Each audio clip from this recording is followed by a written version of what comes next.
السلام علیکم۔ کہانی اب میں آپ سب کو خوش آمدید۔ ایک خوبصورت سا ناولٹ آپ سب کے لیے جس کا نام ہے چلو ایک بار پھر سے، رائٹر یمنا اختر۔ اگر آپ نے ابھی تک میرے چینل کو سبسکرائب نہیں کیا تو کر لیجئے، کمنٹ، لائک اور شیئر بھی ضرور کیجئے گا۔ تو پھر کہانی کا آغاز کرتے ہیں۔ وہ گاڑی عمارت کے پاس بنی پارکنگ میں دیگر گاڑیوں کے ساتھ روکی۔ پہلے ڈرائیور اترا اور پچھلی سیٹ کا دروازہ کھولا۔ اندر سے ایک دبلی پتلی لڑکی باہر نکلی جس کے بال کندھوں سے ذرا نیچے اور کمر سے تھوڑا اوپر تھے۔ کتابی چہرہ، ستواں ناک، بڑی بڑی غلافی آنکھیں، بھرے بھرے لب اور رخساروں کے ابھار پہ چھوٹا سا سیاہ مسا۔ یہ ایک ایسا چہرہ تھا جسے آرٹسٹ پینٹ کرنے کے لیے پسندیدہ قرار دیتے ہیں، مگر اس کے خوبصورت چہرے پہ بہت سنجیدہ تاثرات تھے، نظروں میں خالی پن۔ وہ چلتے ہوئے ایک براؤن دروازے کے پاس رکی، ناپ گھمائی، دروازے کو ہلکا سا دھکیلا، وہ اندر کی طرف کھلتا چلا گیا۔ شہر کے ایک مشہور وکیل کا آفس۔ سامنے ٹیبل پہ باروب شخصیت کے حامل ادھیڑ عمر صاحب بیٹھے تھے۔ ان کے چہرے پہ نرمی اور سنجیدگی تھی۔ وہ سامنے بیٹھے شخص سے باتوں میں مصروف تھے۔ اس کی نظریں ان پر سے ہوتے ہوئے اس شخص کی پشت پر گئیں۔ وہ پہلے سے موجود تھا۔ آئیے مسز یکتا۔ وہ اس آواز پہ جہاں وہ چونکی، وہیں کرسی پر بیٹھے شخص نے پلٹ کر دیکھا تھا۔ وہ شفاف رنگت، براؤن بڑی آنکھوں اور کھڑے نکوش والا ہینڈسم سا مرد تھا۔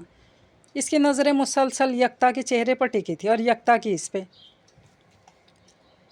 پورے 1.5 ماہ بعد دونوں نے ایک دوسرے کو دیکھا تھا، لیکن نظروں میں خالی پن تھا۔ آئیے پلیز، ہم آپ کا ہی انتظار کر رہے تھے۔ میسم کو تو آئے خاصی دیر ہو گئی۔ ڈائیورس پیپرز تیار ہیں، بس کچھ ٹائپنگ رہتی تھی، وہی ٹھیک کروانے کے لیے بھیج جائے۔ 10-15 منٹ لگیں گے، وہ صاحب دوبارہ بولے۔ وہ تھکے تھکے قدموں سے آگے بڑھی، بیگ ٹیبل پر دھڑ سے رکھا جہاں سنہری تختی ایڈوکیٹ خلیل زیدی تحریر تھا۔ میسم کی برابر والی نشست پہ بیٹھی۔ غنا کیسی ہے؟ مختصر سوال، سپاٹ سے لہجے میں میسم کی طرف سے یہ سوال آیا تھا۔ ٹھیک ہے۔ سوال سے زیادہ مختصر جواب یکتا نے دیا تھا۔ نظریں سامنے رکھے گلاس پر تھیں۔ خلیل صاحب نے ایک نظر دونوں پہ ڈالی۔ ماحول میں اچانک تناؤ سا ابھرا تھا۔ یہاں 3 زندہ سانس لیتے انسان موجود تھے، مگر جامد خاموشی محسوس ہوتی تھی۔ وہ لاپرواہی سے جھولتا وہ لڑکا، اسپاٹ سی لڑکی اور ماحول سے اکتائے وکیل صاحب۔ آج آفیشلی آپ دونوں کی طلاق ہو جائے گی اور پھر خاتون کے مطابق غنا کی کسٹڈی مسز یکتا کے پاس ہوگی، مگر آپ مسٹر میسم اس سے مل سکتے ہیں اور غنا کو اس کی مرضی اور والدہ کی اجازت سے کچھ عرصے اپنے پاس رکھ بھی سکتے ہیں۔ یہ سب بہت سکون سے ہو سکتا ہے اگر آپ دونوں میں اس معاملے میں انڈرسٹینڈنگ سے کام لیں تو۔ خلیل صاحب سنجیدگی سے بولے۔ یکتا از حد سنجیدہ چہرہ بنائے یوں ہی بیٹھی رہی، کوئی تاثر نہ دیا۔ باہمی انڈرسٹینڈنگ، دو بندے ہیں جو ایک دوسرے سے طلاق لے رہے ہیں، ان کے درمیان باہمی انڈرسٹینڈنگ، وہ بھی طلاق کے بعد۔ کیا خلیل بھائی، آپ بھی بہت پیار سے مارتے ہیں۔ اس کا انداز استہزائیہ تھا۔ خلیل صاحب کھل کر ہنسے۔ یکتا اسپاٹ سی بیٹھی رہی جیسے سنا ہی نہ ہو۔ ارے بھائی، میں تو قانونی طریقہ بتا رہا ہوں۔ ہاں، یہ الگ بات ہے کہ تمہاری بات واقعی سچ ہے، اس کے آگے مجھے خود اپنی کہی بات بیتوقع لگ رہی ہے، لیکن اب اولاد کے لیے اتنا خیال تو کرنا پڑے گا نا۔ وہ مسکرایا۔ البتہ یکتا دونوں کی باتوں سے بے نیاز بنی بیٹھی رہی، انگلی میں پڑی بوند کی شکل کی سفید پتھر کی انگوٹھی کو دائیں سے بائیں گھما رہی تھی۔ اولاد کے لیے؟ کھسیانی سی ہنسی ہنسا۔ اگر واقعی اولاد کے لیے سوچیں تو طلاق کی کوئی گنجائش ہی نہیں بنتی، سنجیدگی سے بولا تھا۔ یکتا نے تلخ مسکراہٹ کے ساتھ نظریں اس پہ ڈالے بنا سر کو جنبش دی۔ چند لمحے یوں ہی خاموشی چھائی رہی۔ ویسے خلیل بھائی، اگر میڈم کا انتہائی لاپرواہی کا مظاہرہ کرتے ہوئے یکتا کی طرف اشارہ کرتے ہوئے کہا گیا، دوسری شادی کا ارادہ ہو تو اس صورت میں اپنی بیٹی ان سے لے سکتا ہوں نا؟ اس کی اس بات پر یکتا تیزی سے اس کی طرف گھومی تھی، چہرے پہ شدید تاثرات تھے۔ خلیل صاحب بھی گڑبڑائے۔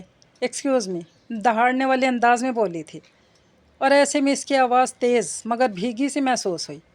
میسم نے اس ڈائریکٹ مخاطب کرنے کو انجوائے کرتے ہوئے دلچسپی سے دیکھا۔ مجھ سے میری بیٹی کو لینے کی کوشش بھی مت کرنا، غرانے والے انداز میں بولی، اور میسم کی بھویں چڑھ گئیں چہرے پہ۔ کیا واقعی ایسے تاثرات موجود تھے؟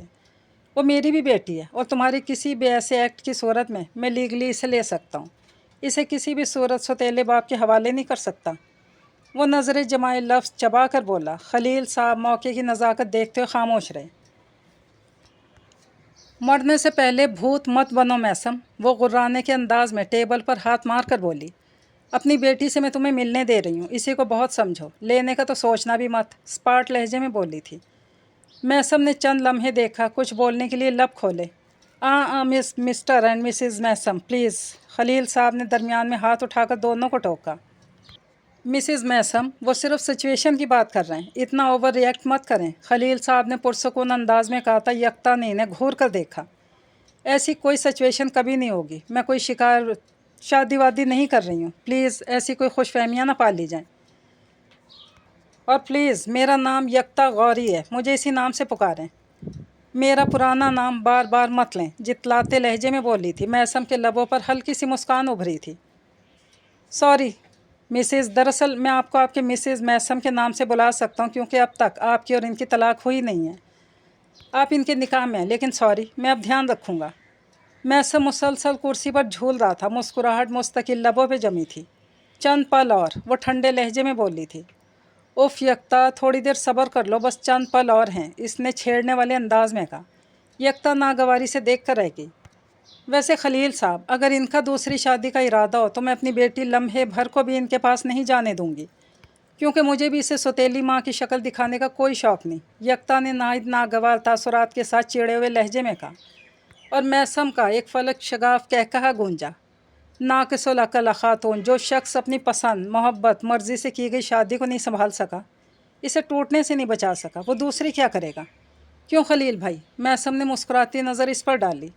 یکتا نے صدمے سے اسے دیکھا۔ اس شخص کے بارے میں دو باتیں ہو سکتی ہیں، یا تو اسے کوئی فرق نہیں پڑتا، یا پھر یہ پاگل ہو گیا۔ تیسری بات بھی تھی جسے صرف وہ شخص جانتا تھا، وہ ٹوٹ گیا تھا۔ چند ساتیں خاموشی کی نظر ہوئی، پھر اس خاموشی کو خلیل صاحب کے موبائل کی گھنٹی نے توڑا۔ انہوں نے ہیلو کہا اور کال پہ مصروف ہو گئے۔ وہ دو افراد اب بھی ایک دوسرے سے انجان بنے بیٹھے تھے، البتہ غافل نہیں تھے۔ سوری گائز، میں ابھی 20 منٹ میں آتا ہوں، ایک ضروری کام آ پڑا، معذرت کرتے ہوئے اٹھے۔ دونوں نے اس بات میں سر ہلایا تھا اور وہ تیزی سے کمرے سے باہر نکل گئے۔ پیچھے صرف وہ دونوں رہ گئے اور خاموشی۔ یکتا کی نظریں ٹیبل پر رکھے ڈیجیٹل ٹائم پیس پر جمی تھی جو 11 بجا رہی تھی۔ کتنا وقت جو میسم کے ساتھ گزارنا تھا، میسم نے اسے دیکھا تھا۔ یکتا ویسی ہی ساکت سے بیٹھی تھی۔ ایک عجیب سی آواز پر اس نے گردن گھما کر دیکھا تو سبز رنگ کا گول ماربل کا پیپر ویٹ گھما رہا تھا، جس کی آواز ماحول میں ناگواری پیدا کر رہی تھی۔ چند لمحے تو یوں ہی بیٹھی رہی، پھر بیزاری سے بولی، کیا تم یہ شور بند کرو گے پلیز؟ وہ بولی۔ میسم نے کندھے اچکا کر پیپر ویٹ کو زور سے گھما کر چھوڑا۔ وہ ناگوار سی آواز مزید تیز ہوئی تھی۔ یکتا نے آنکھیں پھیلا کے دیکھا۔ میسم نے فوراً پیپر ویٹ پہ ہاتھ رکھ کر اسے روکا۔ محض تنگ کرنے والا انداز تھا۔ اس نے سر کو نفی میں جنبش دی۔ ڈھیٹ، منہ ہی منہ میں بڑبڑائی۔ چند پل خاموشی درمیان میں حائل رہی، پھر یکتا نے ٹیبل پہ رکھا اخبار اٹھا لیا۔ زر زر زر آواز پر اس نے گردن گھما کر دیکھا۔ وہ بیٹھا لوہے کا گلوب گھما رہا تھا۔ نظروں کی تپش پہ میسم نے اس کی طرف دیکھا۔ چند لمحے دیکھتا رہا۔ نہایت معصوم صورت کے ساتھ گلوب سے ہاتھ ہٹا کر سیدھا ہو بیٹھا اور سگریٹ سلگائی۔ یکتا غصیلی نظروں سے اسے دیکھتی رہی۔ تو مجھے چھوڑ دئی ہو تو تم سے مطلب، میں جو چاہوں کروں، جتاتے ہوئے بولا۔ یکتا نے انگلی اٹھا کر سیدھا اس کی ناک کی سیدھ میں اشارہ کیا۔ میسم نے دیکھا تو وہاں نو اسموکنگ کا بورڈ آویزاں تھا۔ اس نے بھویں اچکائیں، چہرے پر معصومانہ تاثرات سجائے واپس پلٹا اور سگریٹ نیچے پھینک کر جوتوں سے مسل دی اور دوبارہ اخبار میں کھو گئی۔ تبھی دھیمی سی سیٹی کی دھن ابھری۔ اب تو وہ چڑ گئی تھی۔ کیا تم چند پل خاموشی سے نہیں بیٹھ سکتے؟ تم جانتی ہو مجھے خاموشی سے ڈر لگتا ہے، وہ لاپرواہی سے بولا۔ وہ چند پل اسے دیکھتی رہی، ناگواری چہرے سے واضح تھی۔ یہ چند لمحے کا شور بھی ناگوار گزر رہا ہے تمہیں، چڑھانے والے انداز میں بولا۔ یکتا نے کوئی تاثر نہ دیا۔ ہاں، ایک الگ بات تھی کہ لمحے بھر کو دھڑکن تو کی تھی، حالانکہ کبھی میری انہی حرکتوں پر مرا کرتی تھی تم۔ بیوقوف تھی میں، وہ چڑھ کر بولی۔ وہ تو ابھی بھی ہو، وہ دھیمے سے بولا۔ کیا کہا تم نے؟ وہ ذرا غصے سے بولی تو میسم گڑبڑایا تھا۔ ہاں، کیا کہا میں نے؟ ہاں، یہ وائٹ ڈریس میں تم بہت خوبصورت لگ رہی ہو، جلدی سے بولا تھا۔ کیا؟ یکتا صدماتی کیفیت میں چلائی تھی۔ تم پاگل ہو گئے ہو؟ لو، اب کیا کیا میں نے؟ تمہارا دماغ خراب ہے؟ انداز سوالیہ تھا۔ چند لمحوں بعد ہماری طلاق ہونے والی ہے، ہم ہمیشہ کے لیے الگ ہونے والے ہیں، تم مجھ سے فلرٹ کر رہے ہو؟ جذباتی انداز میں اسے موقع کی حساسیت کا احساس دلا رہی تھی۔ میڈم، طلاق ہوئی نہیں ہے اور آپ اب تک میری بیوی ہیں، تو میں فلرٹ کر سکتا ہوں، سمجھی؟ وہ جتاتے ہوئے بولا۔ چند لمحے یوں ہی دیکھتی رہی۔ کیا تمہیں کوئی فرق نہیں پڑتا؟ اس کی آواز میں بے یقینی تھی۔ ہم الگ ہونے جا رہے ہیں اور تم اتنے نارمل ہو، جبکہ ہماری زندگیاں اب نارمل بننے جا رہی ہیں۔ وہ پھٹ پڑی تھی۔ میسم چند پل اسے یوں ہی دیکھتا رہا، پھر بولا، क्या नॉर्मल आदमी ऐसा होता है? अंदाज, लहजा, आवाज़ सब तब्दील शुदा था। आंखों में दर्द था। यकता थमी थी। क्या वाकई वो नॉर्मल था या आंखों के गिर्द हल्के, बड़ी शेव, पुरानी जीन्स और मैली सी टी शर्ट जिस पर इस्त्री भी नहीं थी, ना परफ्यूम की खुशबू, ना वो स्टाइल जो कभी होता था। ये तो बहुत पुराना मैसम, वो खलंडरा लापरवाह सा लड़का था जिसे इसने कई साल पहले पहली बार कॉलेज में अपने जैसे लड़कों से लड़ते हुए देखा था। ये वो मैसम तो हरगिज़ नहीं था जो इसका शौहर था। ये 1.5 माह में इतना कमज़ोर हो गया। वो वाकई नॉर्मल नहीं था। अंदर दिल में ज़ोर से कुछ टूटा था। इसने नज़रें हटा लीं, फिर एक नज़र टाइम पीस पर डाली। 10 मिनट गुजर गए थे। वक्त तेज़ी से सरक रहा था। वैसे फ्यूचर के हवाले से क्या प्लान है तुम्हारा? कुर्सी पर झूलता हुआ बोला। यकता ने गहरा सांस लिया। तुमसे मतलब? मत भूलो हम अलग हो रहे हैं और अब ये मेरा ज़ाती मामला है। शुरू में नॉर्मल अंदाज में आई थी, आखिर में लहजा सुलगता सा था। यार यकता, ये तुम बार बार मुझे बता रही हो या ख़ुद को याद दिला रही हो? मैं जानता हूँ हम अलग हो रहे हैं और दुनिया में कुछ भी होना मुमकिन है। फिर जहाँ तक मैं तुमसे मतलब है तो मैं तो हमेशा तुमसे ही मतलब रखूँगा, क्योंकि मेरी बेटी है तुम्हारे पास जिसकी ज़िंदगी तुमसे जुड़ी है। मुझे तो मतलब रहेगा। वो तपाने वाली मुस्कुराहट के साथ बोला। वो घूर कर रह गई, कुछ ना बोली। खैर मुझे मालूम है तुम क्या करोगी। वो इसको चुप देखकर दोबारा बोला। या तो किसी नफ्सियाती डॉक्टर के पास जाओगी और चंद माह सेशन लेने के बाद साउथ अमेरिका की तरफ घूमने चली जाओगी, या फिर पहले वहीं जाओगी फिर किसी नफ्सियाती डॉक्टर के पास। और इसकी इस लापरवाही से की गई पेशगोई पे यकता ने तप कर इसे देखा। और मैं ये करूँगी क्यों? वो भी तपे अंदाज में बोली। मुझे भूलने के लिए। वो बहुत आराम से बोला। यकता के चेहरे पर एक रंग आया और चला गया। ये तो फैशन है तुम्हारे क्लास में। तलाक के बाद किसी माहिर नफ्सियात से लाजमी मिलना पड़ता है पछतावे से पीछा छुड़ाने के लिए। फिर कुछ लोग घूमने चले जाते हैं माजी को भूलने के लिए। वैसे आमतौर पे तरतीब उल्टी होती है।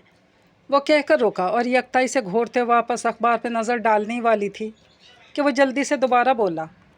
फिर तुम्हारा दिल नई नई चीज़ें करने को चाहेगा। तुम नई एक्टिविटीज़ करोगी, अपनी मॉम के साथ बिज़नेस में इन्वॉल्व हो जाओगी और इस सब में तुम गना को पूरी पूरी तवज्जो दोगी। तुम हर वक्त इसके लिए एक मिसाली सेक्रीफाइसिंग माँ बनने की कोशिश करोगी, एक परफेक्ट सिंगल मदर। इस दौरान जो कुछ होगा और तुम्हें मैं याद आऊँगा। वो धीरे से बोलता हुआ इसकी तरफ झुका था और इस सारे में पहली दफ़ा यकता ने इसकी बात पे बहुत तवज्जो दी थी। और मैसम की आंखों में एक रंग आया था, कुछ अलग सा। शायद यकता इस रंग को जानती थी। पहले तो तुम इस बात को नज़रअंदाज करोगी, अपना वहम करार दोगी, लेकिन फिर तुम हार जाओगी। वो धीमे से बोलता इसके थोड़ा और करीब हुआ। यकता का दिल तेज़ तेज़ धड़क रहा था। खुद से हार जाओगी यकता। तुम मान लोगी कि तुम मुझे याद कर रही हो। जितना भूलने की कोशिश करोगी इतना याद आऊँगा मैं। तुम्हें हर जगह मैं दिखाई दूँगा और तुम कभी मेरी परछाइयों से भागोगी, कभी उनके पीछे भागोगी। तुम पछताओगी। तुम्हें तुम्हारा किया हर फैसला गलत लगेगा। वो पुरसकून चेहरे के साथ कहानी मुकम्मल करके सीधा हो बैठा। बेतासुर नज़रें यकता भी जमी थी। वो साकित बैठी इसे ठहरी नज़रों से देख रही थी जिनमें आंसुओं की बूंदें मौजूद थीं। चेहरा स्पाट था लेकिन बेजान नज़र आ रही थी। वक्त भी ठहरा सा लगता था। इस जामिद माहौल में इल्ताश यकता की मोबाइल रिंग से पैदा किया। वो दोनों चौंके। यकता ने मोबाइल उठाकर देखा। अरमगान कॉलिंग यही लिखा आ रहा था। इसने अंगूठा फेर कर कॉल ही काट दी। मैसम की नज़रें मोबाइल स्क्रीन पर थीं। चंद लम्हे मोबाइल की स्याह स्क्रीन को देखती रही, गोया जब्त कर रही हो। मुझे मेरी माँ का ताना दे रहे हो। अंदाज़ बहुत रूखा और अजनबी सा था। नहीं, मैंने तो उनकी बात भी नहीं की। चलो फिर बताओ, हैं कहाँ वो? आज तो मैं स्पोर्ट देने के लिए नहीं आई। Will you please shut up? Yakta चिढ़ कर बोली। ओह मेरी मासूम यकता, अभी से डर गई। अभी तो सिर्फ तुम्हें तुम्हारी मम्मी की कहानी तुम्हारे फेज़ में तुम्हें सुनाई खुद ही दे रही है। फिर तुम्हें खुद ही गना की कहानी भी नज़र आएगी। यकता चुप रही, नज़रें गिलास विंडो पर टिकी थी। तभी यकता के मोबाइल की रिंग दोबारा बजी। वही कॉलर। यकता ने फ़ोन दोबारा काट दिया। ये बार बार कॉल क्यों कर रहा है तुम्हें? मैसम का लहजा तपा हुआ था। तुमसे मतलब? मेरे पर्सनल्स में बोलने की ज़रूरत नहीं है तुम्हें। और तुम्हारी? चुप। यकता बोल रही थी कि दरमियान में मैसम ने इसे टोक दिया। अंदाज में दरजती थी। दोबारा ये मत कहना कि मुझसे मतलब। क्या तुम्हें मेरे मुंह से ये सुनना ज़्यादा अच्छा लग रहा है कि मैं तुम्हारा शौहर हूँ और तुम पर इख्तियार रखता हूँ, और अब ये तलाक तो मैं होने नहीं दूँगा।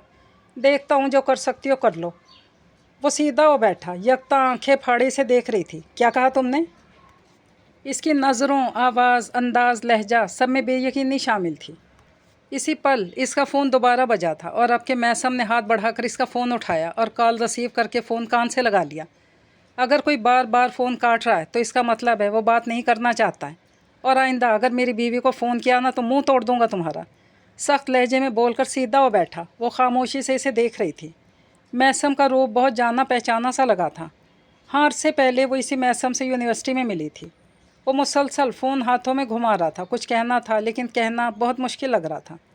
तुम चाहते क्या हो? चंद लम्हों की खामोशी के बाद यकता ने ज़ुबान खोली। शायद बेख्तियारी में मुंह से निकल गया था। मैसम ने ज़ोर से आंखें मींची, गहरा सांस भरा और पलटा। नज़रों में बहुत कुछ था, तो मैं चाहता हूँ। और यकता जैसे डरी थी फ़ौरन नज़रें झुका ली। वो ये आंखें ही तो नहीं देखना चाहती थी, नमी में डूबी तकलीफ़ ज़दा आंखें। वो पूरी तरह इसकी तरफ से रुख मोड़कर सीधी हो बैठी। चेहरे पे शदीद हिजान तारी था। नहीं यकता, यूँ मत करो। वो इसका रुख फेरना भांप गया था। जल्दी से नज़दीक आके बोला, प्लीज़ वापस आ जाओ। छोड़ो ये सब कुछ तुम गुस्से में कर रही हो और इससे हमें कुछ नहीं मिलेगा। हम तबाह हो जाएंगे। इसके करीब झुककर बोला, चेहरे पे दर्द सा था। नहीं, अब बहुत देर हो चुकी है। नफ़ी में सर हिलाते हुए बोली थी, चेहरे पे खौफ सा था। कोई देर नहीं हुई, प्लीज़ आ जाओ। ज़ोर देकर बोला, नहीं। वो साफ इनकार कर गई। क्यों नहीं? अब के मैसम गुस्से से पूछा था। मैं किसके लिए आऊँ? तुम्हारी हज़ारों गज़ की शीशे की कोठी के लिए? खाली कोठी जहाँ सुबह नाश्ते की टेबल पे मुझे पता चले तुम पहली ऑफिस जा चुके हो। मैं सारा दिन गन्ना के साथ बैठी तुम्हारे फ़ोन का इंतज़ार करूं, तुम्हारा फ़ोन ना आए। जब मैं फ़ोन करूं तो तुम्हारी वो चीप सी सेक्रेटरी कहे कि तुम बिज़ी हो, और जब रात को तुम 2-2:30 बजे घर लौटो तो मैं भूखी बैठी खाने पे तुम्हारा इंतज़ार कर रही हूँ, लेकिन पता चले कि तुम तो खाना खा कर आए हो। एकदम से भड़की। चेहरे पे सिर्फ एक तासुर था, गुस्सा, और मैसम ज़ख्मी नज़रों से इसे देख रहा था। और जब मैं कहूँ तुम मुझे वक्त नहीं देते, गन्ना को वक्त नहीं देते, तो तुम मुझ पर झुंझलाओ कि मैं ये सब तुम्हारे लिए तो कर रहा हूँ और मुझे मारो। यकता की आवाज़ भीगी सी महसूस हो रही थी। मैसम ने सर झुका लिया, नज़रों में शर्मिंदगी थी। वो रो रही थी। नहीं मैसम, मैं नहीं भूल सकती कि तुमने मुझे मारा था। लहजे में दर्द सा था। तुम सब भूल गए। दौलत कमाने, आगे बढ़ने की धुन में तुम मुझे और हमारी बेटी दोनों को भूल गए। तुम कहते हो तुम ये सब कुछ हमारे लिए कर रहे हो, लेकिन मुझे वो एक पल बता दो मैसम जब मैंने तुमसे कहा हो कि मुझे दौलत चाहिए। नहीं, मैंने कभी ये सब नहीं मांगा। मुझे नहीं चाहिए थी ऐसी ज़िंदगी मैसम जहाँ मैं तुम्हारी ज़िंदगी में होने के बावजूद भी नहीं हूँ, जहाँ मैं बीमार हूँ और तुम्हें पता ना चले, मुझे तुम्हारी ज़रूरत हो और तुम्हें पता ना चले। अब नहीं होगा यकता, मैं अपनी गलती की माफ़ी मांगता हूँ। मैं हालात ठीक कर दूँगा। मैसम ने नज़रें इसके चेहरे पे जमाए कहा था और इसके हाथों को अपने हाथों में लिया जिस पे वो चौंकी थी, और हाथ छुड़ाने की कोशिश की, लेकिन इसकी गिरफ्त मजबूत थी। हाथ छोड़ो मेरा, वो ज़ब्त से बोली थी। गुस्सा फिर से आया था। मैसम ने नज़रअंदाज किया। यकता प्लीज़ मेरी जान, एक बार तो मुझे भी समझो। मैं अपनी हर गलती कोताही मानता हूँ, मगर यकता मैं तुमसे बहुत मोहब्बत करता था।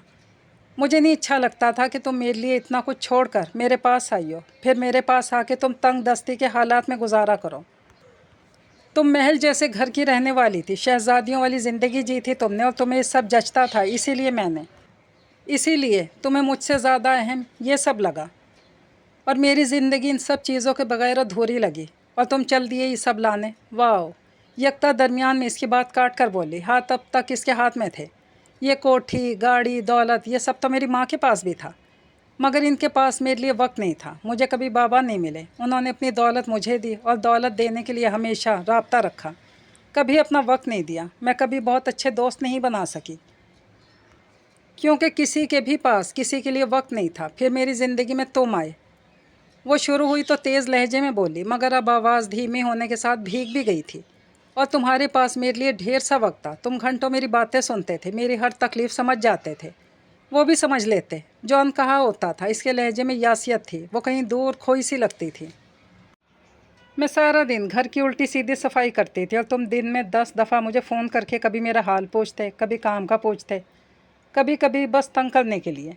वो कहते हुए हल्का सा हंसी थी। और फिर रात में मैं इंटरनेट से रेसिपीज़ देख देख कर तुम्हारे लिए खाने पकाती थी, कभी मिर्च कम तो कभी नमक, लेकिन रात तो मैं लौटने में चाहे जितनी देर हो जाए, हम खाना तो साथ ही खाते थे। वो सांस लेने को रुकी तो मैसम बोल उठा, लेकिन फिर भी तुमने आज तक कोई मज़े की डिश नहीं पकाई, ख़ासकर बिरयानी तो हमेशा ही ख़राब कर देती हो। क्या? झूठे। याद करो जब तुम्हारे ऑफिस के दोस्त आए थे तो मैंने कितनी सारी डिशेस बनाई थी, और गाजर का हलवा भी। इन सब ने कितनी तारीफ़ें की थी मेरी। लम्हे भर को ऐसा लगा जैसे वो सब कुछ भूल गए थे। वो तो बेचारे मुरव्वत में मारे गए, और वैसे भी इन तमाम खानों में बिरयानी शामिल नहीं। मैसम का अंदाज़ भी वैसा ही था, तपाने वाला। और वो याद करो, जब तुमने महर और हसन की दावत की थी तब मैंने बिरयानी पकाई थी ना, और महर मुझसे रेसिपी लेकर गई थी उस दिन। हाँ, बिरयानी मसाला के डब्बे से पकाओगी तो मज़े की ही बनेगी ना, वो चिढ़ाने वाले अंदाज में बोला, जिस पर यकता ने घूर कर देखा। सिर्फ दम पे 2 चम्मच छिड़के थे मैंने, वो भी टेस्ट मेकिंग के लिए। ओहो, गला खनकार कर बोला। यकता ने चिढ़कर इसे घूरा था। बोल तो ऐसे रहे हो जैसे खुद मास्टर शेफ़ हो। याद है मुझे, जब गना पैदा हुई थी और मैं बेड रेस्ट पर थी, तब तुमने मुझे किस कदर जायकेदार खाने खिलाए थे। मुंह बसोर कर बोली, और मैसम इसके हाथों को देखता मुस्कुराया था, जैसे कुछ याद आया। तुम्हें याद है, जब गना ने बोलना शुरू किया था तब हमने शर्त लगाई थी कि गना पहले बाबा बोलेगी या मामा। वो बोलकर हंसा था। इसकी धीमी सी हंसी में यकता की आवाज़ भी शामिल हुई थी। हाँ, मगर पहले इसने बाबा कहा था। मैसम ने मज़े लेकर कहा, और यकता ने एक नज़र इसकी चमकती आंखों में झांका और मुस्कुरा दी। अब ये तो वही जानती थी कि सारा दिन गना को बाबा बोलने की कितनी प्रैक्टिस करवाई थी। वो सोचकर मुस्कुरा दी। फिर इसे कुछ और याद आ गया था शायद। और तुम्हें वो याद है जब तुमने मेरी थकान की वजह से कहा था कि लॉन्ड्री खुद करोगे। कपड़े धोते धोते हम सर्फ के पानी से फिसल गए थे। वो वक्त याद करके दोनों खुलकर हंस दिए और हंसते चले गए। इर्द गिर्द से बेनियाज बेखबर। वहाँ अब तक वैसा ही साकितपन था, तन्हाई, साजो सामान सब वैसा ही था, अलबत्ता अब खामोशी न थी। वो सब कुछ भूल कर बिल्कुल ऐसे हंस रहे थे जैसे कॉलेज में अपनी ज़िंदगी की चंद अच्छी यादें शेयर करके हंसते थे। जैसे मोहब्बत हो जाने के बाद एक दूसरे के लिए अपनी फीलिंग्स शेयर करके हंसते थे। यकता चंद लम्हे अकेले ही हंसती रही, फिर हंसते हंसते रोने लगी। मैसम के लबों पर मुस्कुराहट थी, मगर नज़रों में दर्द। तुम्हें पता है मैसम, अब मैं बहुत अच्छा नाश्ता बनाती हूँ, मगर इसे खाने के लिए तुम नहीं होते। अब मैं बहुत अच्छी तरह डस्टिंग भी करती हूँ, मगर मुझे तुम्हारे फ़ोन नहीं आते। वो रोते हुए बहुत दुख से कह रही थी। अब मैंने सजना संवरना भी छोड़ दिया, क्योंकि इसे देखने के लिए तुम नहीं होते। मुझे ये सब नहीं मैसम, मुझे तुम जचते थे, सिर्फ तुम जचते थे। वो रोते हुए कह रही थी, और मैसम इसे बगौर देख रहा था। फिर धीरे से इसके हाथ पर अपना दूसरा हाथ रखा। इसने कोई मुज़ाहिमत ना की। तुम्हें पता ही यकता, मेरा हाल क्या है। मैं रोज़ाना सुबह नाश्ते की टेबल पर घंटों बैठा रहता हूँ। मेरे सामने ढेर सारे लवाजमात रखे होते हैं, पर मैं कुछ नहीं खाता, क्योंकि मैं हर रोज़ भूल जाता हूँ कि तुम नहीं हो, और मुझे इंतज़ार रहता है कि कब तुम आके प्लेट में टोस्ट रखोगी। फिर जब तुम नहीं आती तो घंटों यूं ही गुजार देता हूँ। मुलाजिम मेरे कपड़े तैयार करके रखते हैं, लेकिन मैं नहीं पहनता, क्योंकि मुझे matching tie, cufflink, socks, perfumes कुछ नहीं मिलता। धीमे से लहजे में बोल रहा था। यकता ने आंखें उठाकर इसे देखा था। और फिर मैं जो हाथ लगता है पहन कर चला जाता हूँ। ऑफिस में सारा दिन काम में ख़ुद को मसरूफ़ रखता हूँ, लेकिन 2 बजते ही बेख्तियार फ़ोन उठाकर तुम्हारा नंबर डायल करने लगता हूँ, फिर काट देता हूँ। बार बार गना की तस्वीरें देखता हूँ, गलत फ़ाइलों पे साइन कर देता हूँ, बोर्ड मीटिंग में गायब दिमाग रहता हूँ, गाड़ी चलाते हुए जाने किस सड़क की तरफ निकल जाता हूँ मुझे खुद पता नहीं होता, और फिर पहरों सड़क पर गुजार देता हूँ। और जब घर लौटता हूँ तो जाने क्यों लगता है कि तुम वहाँ मेरा इंतज़ार करती हुई, मगर तुम वहाँ नहीं होती। वहाँ सिर्फ तन्हाई होती है, और फिर मैं जाने कितनी देर तक सिगरेट के साथ जागता रहता हूँ, खुद मुझे भी नहीं पता। वो नज़रें इसके हाथों पर जमाए बोल रहा था। खोया खोया एकटा किसे देखे गई, वाकई बहुत बिखरा बिखरा सा लग रहा था। हमारा एक सा हाल है यार, हम एक दूसरे के बगैर नहीं रह सकते। चलो ना, छोड़ो ये सब, हम फिर से अपनी ज़िंदगी शुरू करेंगे नए सिरे से। वो दोबारा ज़ोर देकर बोला था। नहीं मैसम, बार बार ऐसा नहीं हो सकता। ऐसा नहीं है कि हम में पहली बार झगड़ा हुआ और मैं घर छोड़ आई। मैं 3 साल से ये सब झेल रही हूँ, अब और नहीं। मुझे छोड़ दो मेरे हाल पे। वो बोलना शुरू हुई तो मज़बूत लहजे में बोली थी, मगर आखिर में लहजा भीग गया था, वैसे ही जैसे तुम मुझे छोड़ गई थी मेरे हाल पे। मैसम ने अजहद संजीदा लहजे में कहा था। मैं जा रही थी, तुमने मुझे जाने दिया, रोका क्यों नहीं? मुझे यकीन ही नहीं था कि तुम चली जाओगी। मैं बाहर आया था यकता, तब तक तुम जा चुकी थी। मैसम ने जल्दी से सफाई पेश की थी, और उसके चेहरे पर गुस्सा आया। अच्छा, मैं चली गई थी। इसका लहजा तेज़ था। लेकिन फिर क्या तुम्हें मेरी माँ के घर का रास्ता नहीं पता था? क्या तुम्हारे फ़ोन में मेरा नंबर नहीं था? ना कोई कॉल, ना कोई मैसेज, ना तुम खुद आए। क्या एक बार भी मेरी याद नहीं आई तुम्हें? चलो मुझे छोड़ो। हमारी बेटी, वो तो तुम्हारा खून है ना। क्या इसकी सूरत देखना भी गवारा ना था तुम्हें? अलबत्ता मेरे घर के गार्ड से झगड़ा करना याद था। वो गुस्से में चिल्लाई थी। ओह, तो तुम्हें बताया ही नहीं गया कभी? मैसम का लहजा इस्तेहज़ाइया था। मैडम, मैं आपके घर आया था। दूसरे दिन ही आया, लेकिन आपकी वालदा ने मुझे मिलने नहीं दिया। जितनी बार आया इतनी दफ़ा रोका गया, ऐसे जैसे मैं इस घर का दामाद नहीं, कोई डाकू हूँ या अजनबी। तो मेरा फ़ोन रिसीव नहीं करती थी। घर के नंबर पर कितनी दफ़ा कॉल की, हर दफ़ा एक ही बात कि तुम घर पे नहीं हो या बात ही नहीं करना चाहती। अरे मुझे तो मेरी बेटी से भी मिलने नहीं दिया गया। हाँ, ये इत्तला ज़रूर पहुँच गई कि तुम्हारे गार्ड को मारा है मैंने। मैसम ने चिड़े हुए अंदाज में कहा था। और तुम मुझे इल्ज़ाम दे रही हो? तुम्हें कभी ख्याल आया मेरा? कभी पलट कर पूछा मुझे? तुमने मेरे साथ वो किया जो कोई दुश्मन के साथ करता है। मैसम का अंदाज चुपता हुआ था और यकता ने ज़ख्मी नज़रों से इसे देखा। और अपना कहा भूल गए तुम? याद नहीं मुझे थप्पड़ मारा था तुमने? उसने जहर खंद लहजे में कहा और हाथों को छुड़वाना चाहा, नाकाम कोशिश। और इस एक थप्पड़ की क्या इतनी अहमियत थी कि तुम मुझे इतनी बड़ी सज़ा दो? मैसम का अंदाज भी रूखा सा था। ओह, तो वो थप्पड़ अहम नहीं था क्या? यकता की आवाज़ में अब के दर्द सा था। फिर ठीक है, मैं भी गना और मुलाजमीन के सामने तुम्हें सिर्फ एक थप्पड़ मारती हूँ, फिर तो मुझे बताना कि तुम मुझे माफ़ कर सकते हो या नहीं। यकता का अंदाज जितलाता हुआ था और मैसम खामोश रहा। शर्मिंदगी चेहरे पे वाज़े थी। यकता, मैं, वो बोल कर रुका, शायद हिम्मत जमा की। यकता, मैं शायद कभी तुम्हें माफ़ नहीं कर पाता, लेकिन तुम मेरी मजबूरी भी तो समझो। वो सब मुझसे गुस्से में हुआ था, पता नहीं कैसे, लेकिन इसके लिए इतनी कड़ी सज़ा तो मत दो। तुम्हें पता है मैसम, तुम हमेशा से ढीठ हो, और ढीठ अफराद भी ये एडमिट नहीं करते कि वो गलत हैं।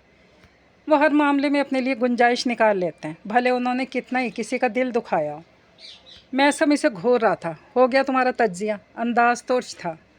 मैंने अपने किए की सज़ा और माफ़ी 100 दफ़ा मांगनी चाहिए, और मांगी भी, मगर तुम्हें भी सुनाई नहीं दिया। और हाँ, एक बात तुमने सच कही, ढीठ तो मैं वाकई हूँ, तपाने वाले अंदाज में बोला और कुर्सी से टेक लगा कर बैठ गया। अलबत्ता हाथ इसके हाथों पे से नहीं हटाया। मेरा एक थप्पड़ इतना बुरा लगा कि मुझे छोड़कर चली गई। मैसम जल कर बोला था। मैसम अब्दुल्ला, मैं तुम्हारी बीवी हूँ, तुम्हारी कनीज़ या ग़ुलाम नहीं जो तुम्हारे आगे बिछी रहती। तो मुझे एक क्या 1000 थप्पड़ मार लेते, मगर बेडरूम के बंद दरवाजे के पीछे मैं कुछ ना कहती। लेकिन यूँ मेरी औलाद, मेरे मुलाजिम, सबके सामने मेरी अना मजरू हुई, इसका लहजा भीगा था। पहली बात तो ये कि तुम बीवी हो, इसीलिए तुम्हारे आगे पीछे फिर रहा हूँ, माफ़िया मांग रहा हूँ। कनीज़ या ग़ुलाम होती तो अब तक तुम्हारी जगह कोई और आ गई होती। हाँ, तो जगह खाली रखी है, दे दो किसी को। 1000 तलबगार हैं तुम्हारी, ख़ास कर तुम्हारे ऑफिस में ढेरों हैं। वो जल कर बोली। वो मुस्कुरा दिया। अरे नहीं यार, वो चिढ़ाते हुए बोला, मेरा अपना एक स्टाइल, एक मेयार है। ऐसे ही थोड़ी लाखों में एक थी अपनी तरह की, तभी तुम्हारे पीछे आया। कुर्सी पर झूलता हुआ शाह ने बेनियाजी से बोला और यकता खोल कर रह गई। ढीठ, मुँह ही मुँह में बुड़बुड़ाई। आज तक नहीं बदले। मैं वाकई आज तक नहीं बदला। कल भी मेरे पास सिर्फ तुम थी, आज भी मेरे पास सिर्फ तुम हो। कल भी मेरा सब कुछ तुम थी और आज भी मेरा सब कुछ तुम हो। मैं कल भी तुम्हारा था और आज भी तुम्हारा हूँ, धीमे पुरतासुर लहजे में बोला था। यकता ने नज़र भर कर इसे देखा। हाँ, ये वही था, वो लड़का जो कॉलेज में था, जिससे इसे मोहब्बत हो गई थी। और मैंने कल भी तुम्हें नहीं छोड़ा था यकता, और आज भी नहीं छोड़ूंगा, कहकर इसने गिरफ्त बहुत ज़ोर से कर दी। नज़रों में बहुत कुछ था। यकता ने नज़रें झुका लीं। चंद लम्हे के लिए खामोशी दोबारा दरमियान में हाइल हुई। वो क्या बोलती? इसने इसके कहने पर कुछ छोड़ा ही नहीं था। इसकी नज़रें टाइम पीस पर थीं। 11:30।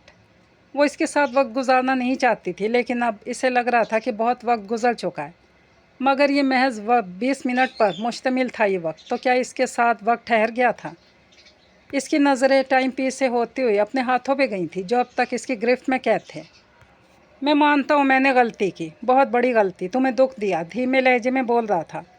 यकता ने आंखें सख्ती से मींची। लेकिन तुमने मुझे मेरी एक गलती की इतनी बड़ी सज़ा दी। तुम मुझे जानती थी यकता, तुम मुझे अच्छी तरह जानती थी, मेरी खूबियाँ, मेरी खामियाँ, मेरी कमज़ोरी। तुमने फिर भी मेरे साथ ऐसा किया।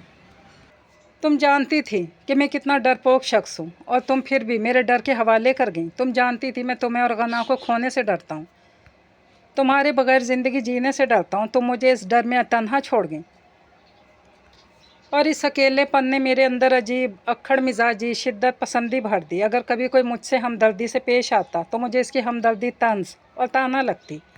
मैं बदमिजाज होता चला गया, इसीलिए कभी कोई दोस्त नहीं बना सका। जिसे दोस्त बनाता, इसे दोस्त नहीं, अपनी जागीर समझने लगता और सोचता वो सिर्फ मेरे लिए है, ताकि मैं ये कह सकूं कि मेरे पास एक रिश्ता है दोस्ती का। लेकिन सच तो यह है कि मुझे कभी दोस्त बनना ही नहीं आया। यकता के चेहरे पर ज़ख्मी सी मुस्कुराहट उभरी, जबकि मैसम की नज़रें हनूस खिड़की पर जमी थी। और फिर मेरी ज़िंदगी में तुम आ गई यकता। तुमने आके मुझे अपना लिया। मुझे लगता था इस दुनिया में मैं हमेशा तन्हा रहूँगा, लेकिन तुम्हारे पास मेरे लिए वक्त था। तुमने मुझसे कभी हमदर्दी नहीं की। तुम मेरी दोस्त बन गई। तुम सिर्फ मेरे लिए थी। तुम मेरी जागीर थी। मैं तुम पे अपना हर हक जिता सकता था। मुझे तुम्हारे सामने ख़ुद को छुपाना नहीं पड़ता था। तुमने मुझे मेरी खूबियों खामियों दोनों के साथ अपनाया था। वो खिड़की के शीशों पे नज़रें जमाए कह रहा था, जहाँ इन दोनों का अक्स नज़र आ रहा था। मैसम की नज़रें इस अक्स पर ही थी, जबकि यकता नज़रें झुकाए बैठी थी। मुझे इस पर बहुत गुस्सा आता था ख़ुद पे, जब तुम मेरे कपड़े साफ़ करने के लिए अपने हाथ ख़राब करती थी। कितनी दफ़ा तुम्हारे हाथ ब्लीच से जले थे, और फिर जब बिजली चली जाती तो तुम पसीने में नहाई बैठी रहती थी। लेकिन मुझे शर्मिंदगी उस वक्त होती थी जब पैसों की तंगी की वजह से मैं तुम्हारी कोई ख्वाहिश पूरी नहीं कर पाता था और तुम्हें खाने पीने में तकलीफ़ हो जाती थी।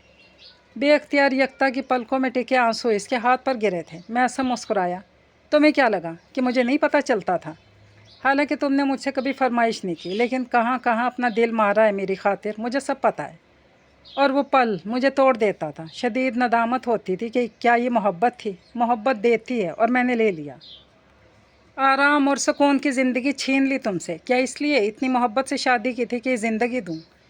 मुझे लगता था कि मैं खुद गर्ज हूँ, और ये वो वजह थी जिसने मुझे इस दौलत पैसे के पीछे लगा दिया। मैंने सोचा तुम्हें इस वक्त नहीं दूंगा तो क्या हुआ? तुम हो तो मेरी आराम सुकून मिलेगा, तो वक्त भी आ ही जाएगा। लेकिन मैं नहीं जानता था यकता कि मैं तुम्हें तोड़ दूँ। मैं नहीं जानता था वो कहकर थमा था। लेकिन यकता, ये सच है कि मैं सिर्फ तुम्हारा हूँ। कल भी तुम्हारा था, आज भी तुम्हारा हूँ, और ये बिल्कुल इसी तरह सच है जैसे ये सच है कि हम इस वक्त सांस ले रहे हैं। और मैं ये भी मानता हूँ कि मैंने हमेशा तुम पे अपना हक जताया, ज़बरदस्ती की है, लेकिन अब और नहीं। कहते हुए इसने अपना हाथ हटा लिया और यकता ने डरे हुए तासुरात से इसके हाथों को देखा। चेहरे पे आंसुओं के निशान वाज़ेह थे। अब तुम्हें इख्तियार देता हूँ फैसले का, क्योंकि मैं जानता हूँ मुझ जैसा शख्स तुम्हें डिज़र्व नहीं करता। वो कहकर चुप हुआ था। यकता का सारा ध्यान उसके हाथों पे था। बात तो शायद सुनी ही ना थी। और इसी पल दरवाज़ा खोलकर खलील साहब अंदर आए थे। हाथ में सफ़ेद पेपर्स थे। लम्हे भर को कमरे के माहौल के तगय्युर को उन्होंने महसूस किया, लेकिन खामोशी से अपनी कुर्सी पर आ बैठे और पेपर्स उनके सामने बढ़ाए। ये लीजिए, पेपर्स तैयार हैं। सॉरी, मुझे ज़रा देर हो गई। खलील भाई, मैं इन पे साइन नहीं करूँगा। वो बोला तो यकता की नज़रें हाथों से होते हुए चेहरे तक गईं और खलील साहब ने भवें उचकाई।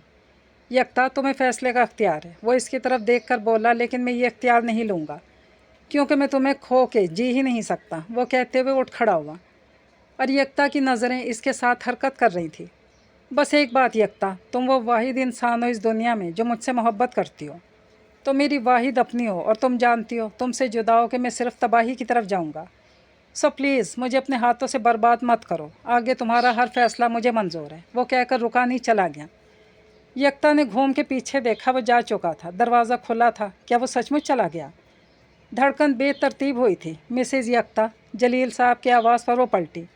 इसका चेहरा इसके जहन की मुंतशिर कैफियत बता गया था। आप बताएं, क्या खुला के कागजात तैयार करवाऊं? इसे सवालिया नज़रों से देखा था। वो मुझे नहीं छोड़ रहा। उसने खलील साहब को मुखातिब किया और उन्होंने सर इस बात में हिला दिया।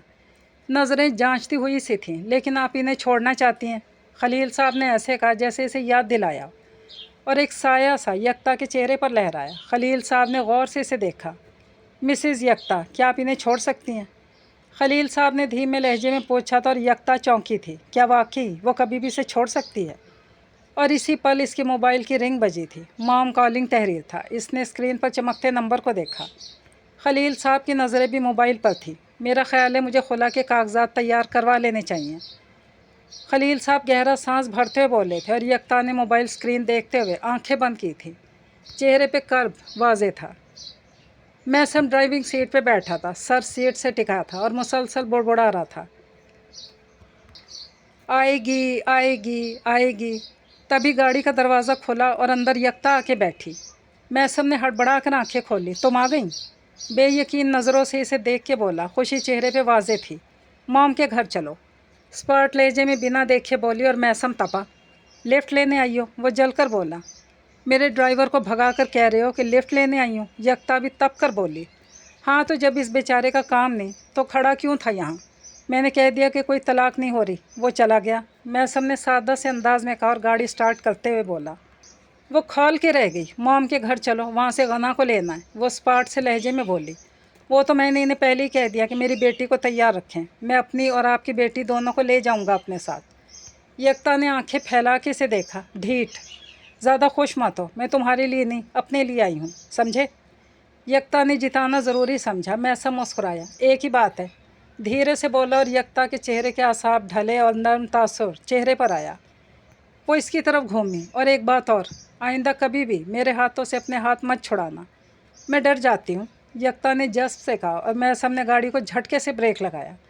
وہ یہ لہجہ، یہ آنکھیں، یہ جذبہ ہی تو چاہتا تھا۔ چند لمحے اسے یوں ہی دیکھتا رہا، پھر دھیرے سے مسکرا کر بولا، کبھی نہیں۔ یکتا مسکرا دی۔ میسم نے گاڑی دوبارہ سٹارٹ کی اور گاڑی سڑک پہ رواں ہو گئی۔